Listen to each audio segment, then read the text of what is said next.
Yes, yes.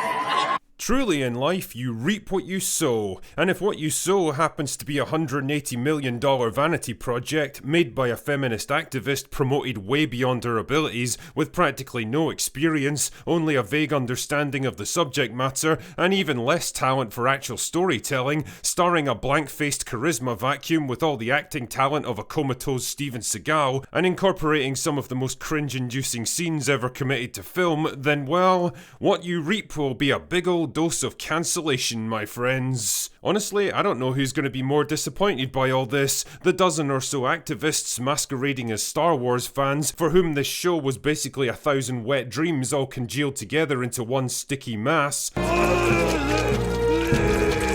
or the hundreds of content creators that have made an absolute fortune out of this show over the past couple of months. Either way, the news that The Acolyte wasn't going to get renewed for a second season was both a surprise and a long-expected confirmation for me. Because honestly, did anyone really think that Disney were going to throw another couple of $100 million away on a show that was about as well received as Australia's self-appointed breakdancing champion? They're dumb for sure, but there comes a point where simple financial reality has to take priority over the message. And that's exactly where The Acolyte has landed.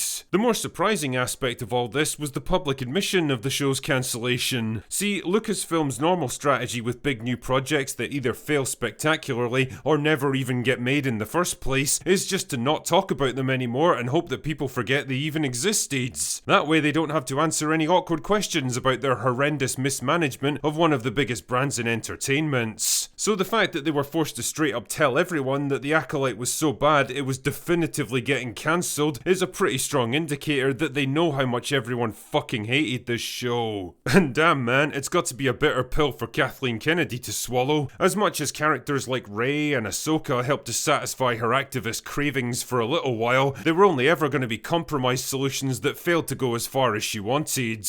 The Acolyte, on the other hand, represented her ultimate vision for Star Wars. Female-focused, female-led, and female-directed.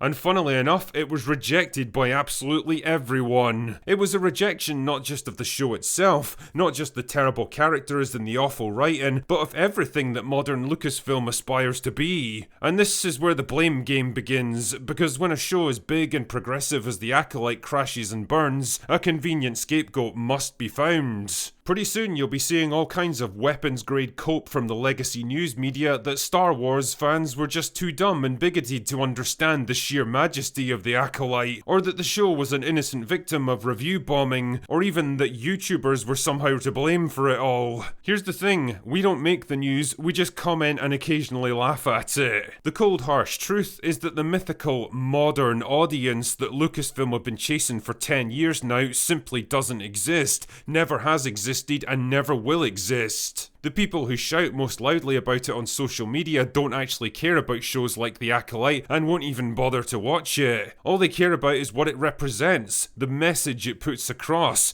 and I'm afraid that doesn't translate into money for your studio. The reality here is that Disney gambled and lost big time on this one, and the fact that they've very publicly killed this project, coupled with rumours of a major course correction at Marvel, suggests that they might just have gotten tired of losing. Either way, I think the next few months are going to be very interesting.